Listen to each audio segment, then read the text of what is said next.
دیکھو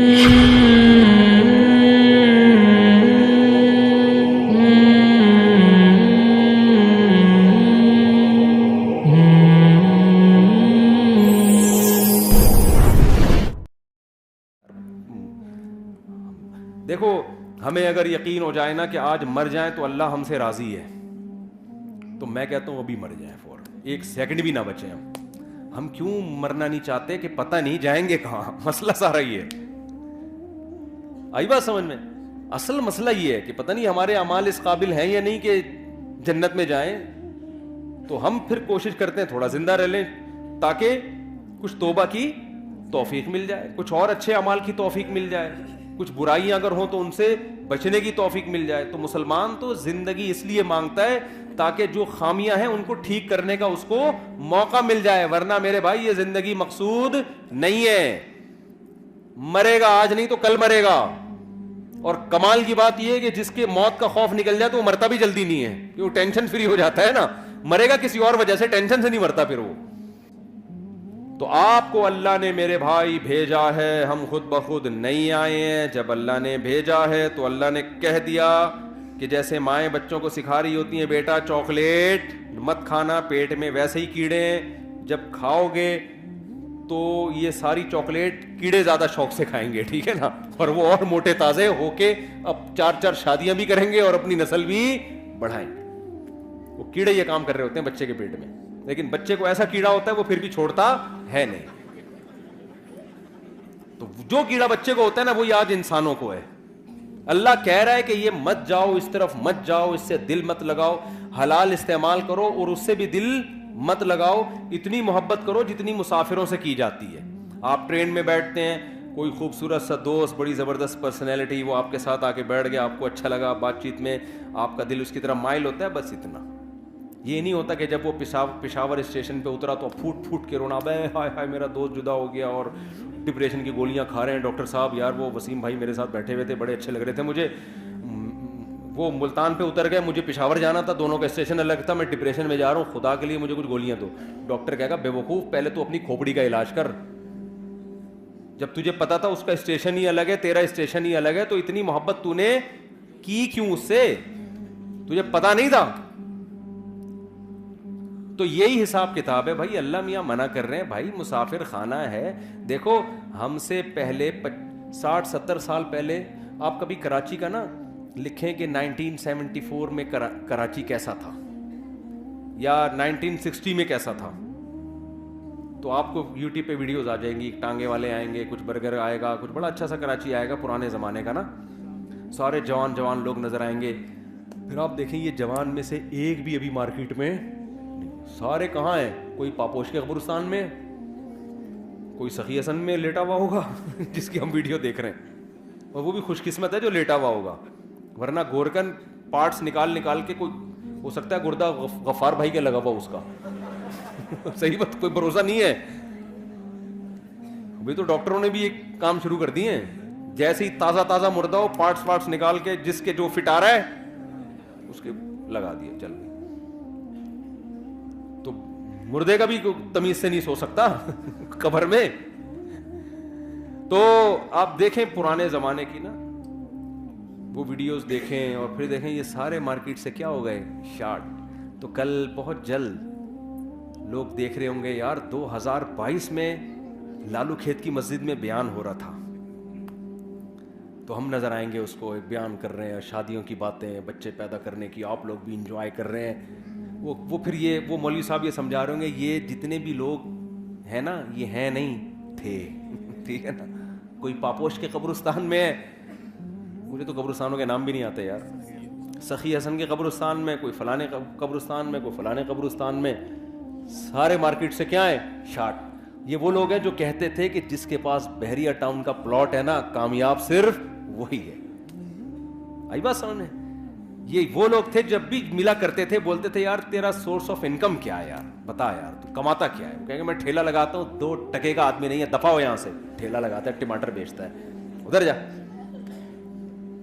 اور جب کوئی ان سے آگے ملتا تھا کہ جی میں وہ میرا بزنس ہے اصل میں تو ڈالر چھاپ رہا ہوں، میری تو فیکٹری ہے، اس کو گلے لگاتے تھے یار. سکسیس اس کو بولتے ہیں. لگتا ہے تو نے کسی موٹیویشنل اسپیکر کی تقریر سن کے عمل کیا ہے.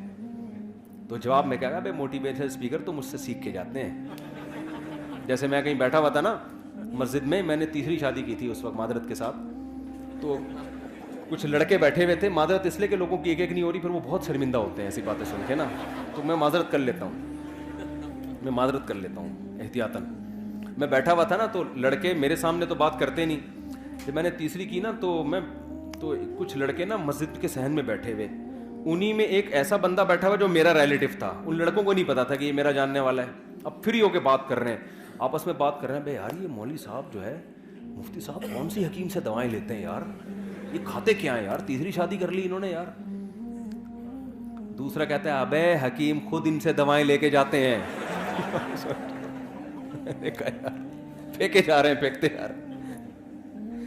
4 شادیوں کے لیے نا کوئی بہت پاور کی ضرورت, جو روٹی کھا رہے ہو نا یہ کافی ہے, سمجھ رہے ہو نا, یہ اللہ کی مرد کی نیچر بنائی ہے, یہ اتنا کافی ہے اس کے لیے کہ جو روٹی جو کھا رہے ہو نا آپ, ہم تو اپنی ضرورت سے زیادہ کھا رہے ہیں, تبھی تو پھٹ رہے ہیں دھماکوں سے, جا کے بھول جاتے ہیں, گول ہو جاتے ہیں, تو انرجی زیادہ کھا رہے ہیں. تو یہ اتنا اس میں ڈرنے کی ضرورت بالکل بھی نہیں. اب آپ کہو گے کہ جب میں نے دنیا کی ویلیو 2 ٹکے کی نہیں چھوڑی تو اس میں شادیاں بھی تو آ گئی نا, بچے بھی آ گئے, تو پھر ہم چھوڑ دیں سب کچھ.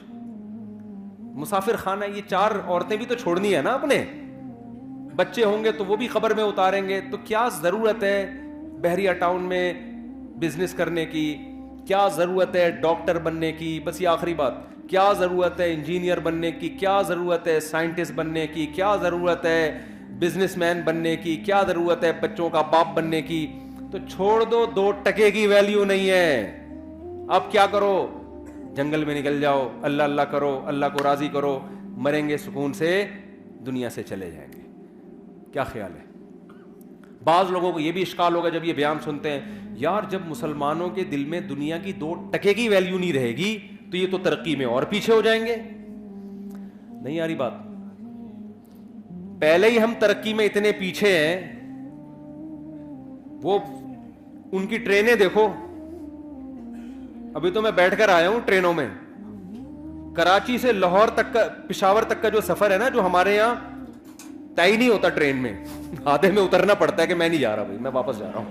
حقیقت میں تیزگام میں گیا فیملی کے ساتھ, کراچی سے پنڈی. فیصل آباد کے بعد مجھے وسوسے آنا شروع ہو گئے, بھائی یہیں اتر کے واپس چلتے ہیں, ہم جا ہی نہیں رہے پنڈی. اتنا لیٹ کیا ہے نا بھائی, چل لے, خدا کا واسطہ چل لے. پہلے تو کراچی میں یہ ہوا کہ 4 نمازیں ہماری اسٹیشن پہ ہوئی ہیں, ظہر اثر مغرب عشاء, چل ہی نہیں رہی. چلی ہے تو جھاڑ پھونک, دعائیں پھونکے لگا کے تھوڑا ہل لے بھائی, پتہ نہیں کس, اب تھوڑا بہتر ہو گیا نظام. تو فلائٹیں کتنی لیٹ ہو جاتی ہیں. میں اپنے بچوں کو پہلی دفعہ میں نے کہا چلو جہاز میں بٹھاتا ہوں, ان کو خوش ہوں گے, تو میں نے کہا دن کی روشنی میں نا, میں نے تھوڑا مہنگا ٹکٹ لیا کہ بچے تھوڑا دن کی روشنی میں جہاز سے اڑتا ہے, ان کو اچھا لگتا ہے نا, تو تھوڑا مہنگا کیا یار. ایک دفعہ تو بچوں کو جہاز میں تو بیٹھے نا, تو ہم جب ایئرپورٹ گئے تو پتہ چلا 7 گھنٹے فلائٹ لیٹ ہے. اتنی ٹینشن سے صبح کا ٹکٹ لیا, اڑے وہی رات ہی کے اندھیرے میں. سمجھ رہے, یہ الحمدللہ پیکیجز ہیں یہاں پہ گورنمنٹ کی طرف سے نا, بہت زبردست پیکیجز ہیں. تو ہاں وہ ہم جب گئے نا, تو کیا کہہ رہا تھا میں, ہاں میں یہ کہہ رہا تھا کہ سوال پیدا ہوتا ہے جب مسلمان کی نظر میں اس دنیا کی ویلیو ابھی تو تھوڑی سی ویلیو ہے, تو اس نیت سے تھوڑی اسٹرگل کر لیتا ہے کہ کچھ ویلیو ہے. جب مولوی لوگ بالکل ہی ویلیو نکال دیں گے, 2 ٹکے کی ویلیو نہیں رہے گی, تو پھر تو ہم ترقی میں اور زیادہ پیچھے. پھر تو ہماری ٹرینیں کراچی سے پشاور ابھی 48 گھنٹے میں پہنچ رہی ہیں. جب دنیا کی کوئی ویلیو نہیں رہے گی تو اور خراب انجن آ کے لگیں گے کہ جب دنیا مسافر خانہ ہے تو انجن سے دل کیوں بہلا رہے ہو, کھٹارے انجن رکھو نا. کیا خیال ہے بھائی, مسافر خانہ ہے نا, سفر ہے بھائی, پائیدان پہ جگہ ملے تو بھی ٹھیک ہے. ہم تو یہی W11 کی مثال دیتے ہیں کہ سیٹ مل جائے تو اچھی بات ہے, نہیں تو اس چکر میں سفر تھوڑی چھوڑتا ہے. تو اس کانسیپٹ کو کلیئر کرنے کی ضرورت ہے. دیکھو ہمیں اللہ نے پیدا کیا اپنی عبادت کے لیے, اپنی غلامی کے لیے مجھے راضی کرنا ہے تو اللہ کو راضی کرنے کے جتنے کام ہیں نا سارے کرنے پڑیں گے. ان کاموں میں دنیا کمانا بھی ہے. دل لگانے پر پابندی ہے, کمانے پر پابندی نہیں ہے. نہیں آئی بات سمجھ میں؟ دل لگانے میں اور کام کرنے میں فرق کیا ہے؟ اب سوال پیدا ہوتا ہے جب دل ہی لگے گا تو کمائیں گے کیسے؟ ابے اللہ کے لیے کمائیں گے نا,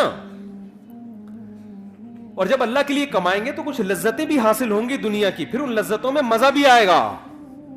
دیکھو جب آپ افطاری کے وقت رمضان میں صبح روزہ رکھتے ہو سحری کے وقت, ٹھیک ہے نا, شدید گرمی کا روزہ ہے, بڑا لمبا روزہ ہے, سارا دن بھوکے پیاسے, کیوں اللہ نے پابندی لگائی ہے, نہ پانی پینا ہے نہ کھانا کھانا ہے, برداشت کیا اللہ کے لیے.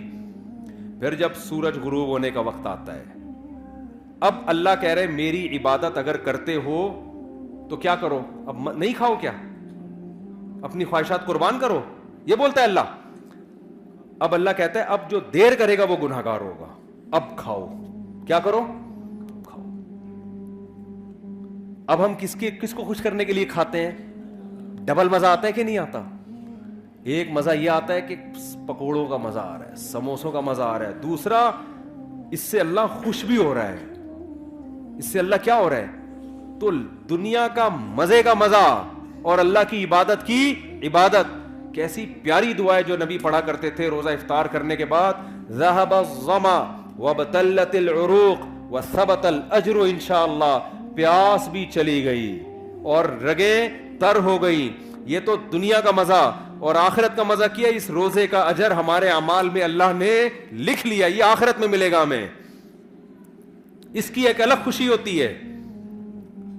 تو میرے بھائی آپ کو اسلام ترقی سے منع نہیں کرتا, دنیا سے دل لگانے سے منع کرتا ہے.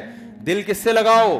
اللہ سے. لہذا اللہ کے لیے کسی سے لگانا پڑے تو لگاؤ. اللہ اگر منع کر رہا ہے لگانے سے تو یعنی دل تو دنیا سے بھی لگے گا, مگر اتنا لگے گا جتنی اللہ اجازت دے رہے اور جس سے اجازت دے رہے.